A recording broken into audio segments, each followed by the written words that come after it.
ನಾಟಕ ಮಾಡಲಿಕ್ಕೆ ಸಾಧ್ಯವೇ ಇಲ್ಲ. ಯಾಕೆಂದರೆ 9 ಗಂಟೆ ಈಗಾಗಲೇ ನಮ್ಮ ಎಲ್ಲ ಹಿರಿಯರು ಹೇಳಿದರು, 9 ಗಂಟೆ ನಂತರ ಪ್ರಾರಂಭ ಆಗ್ತದೆ, ನಾವೇನು ಮಾಡಬೇಕು. ಅಷ್ಟು ಮಾತ್ರ ಅಲ್ಲ, ಇವತ್ತು ಕರಾವಳಿ ಭಾಗದಲ್ಲಿ ಕಾನೂನಿನ ಹೆಸರಿನಲ್ಲಿ ನಮ್ಮ ಧಾರ್ಮಿಕ ಕಾರ್ಯಕ್ರಮದ ಜೊತೆಗೆ ಸಾಂಸ್ಕೃತಿಕ ಕಾರ್ಯಕ್ರಮ, ಅದು ಯಕ್ಷಗಾನ, ನಾಟಕ, ಸ್ತಬ್ಧಚಿತ್ರ, ಭರತನಾಟ್ಯ, ಇದಕ್ಕೆಲ್ಲ ಸಮಯ ನಿರ್ಬಂಧವನ್ನು ಹಾಕಿ ಕೇಸು ದಾಖಲಿಸುವಂಥ ಕೆಲಸಗಳಿಗಾಗಲಾಗಿದೆ.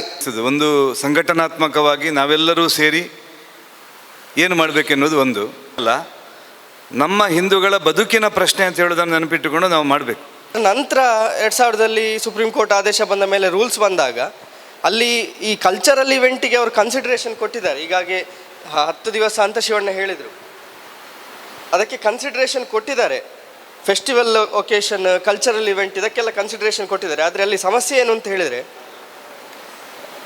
ರಾಜ್ಯ ಸರ್ಕಾರ ಅಥವಾ ಡಿಸ್ಟ್ರಿಕ್ಟ್ ಅಡ್ಮಿನಿಸ್ಟ್ರೇಷನ್ ಇದಕ್ಕೆ ರೂಲ್ಸ್ ಮಾಡಬೇಕು, ಮತ್ತು ಒಟ್ಟು ಒಂದು ಕ್ಯಾಲೆಂಡರ್ ಇಯರಲ್ಲಿ 15 ದಿವಸವನ್ನು ನೋಟಿಫೈ ಮಾಡಬೇಕು ಅಂತ ಮಾಡಿದರು. ಇದು ದಕ್ಷಿಣ ಕನ್ನಡ ಜಿಲ್ಲೆಗೆ ಮಾತ್ರ ಯಾಕೆ ಸೀಮಿತ ಅಂತ ಹೇಳಿ, ಬೇರೆ ಕಡೆ ಇಲ್ಲಲ್ಲ ಈ ಪ್ರಾಬ್ಲಮ್. ಈಗ ಸುಪ್ರೀಂ ಕೋರ್ಟ್ ಆರ್ಡರ್ ಆದರೆ ಇಡೀ ಈ ದೇಶಕ್ಕೆ ಬರಬೇಕಲ್ಲ ಇದು.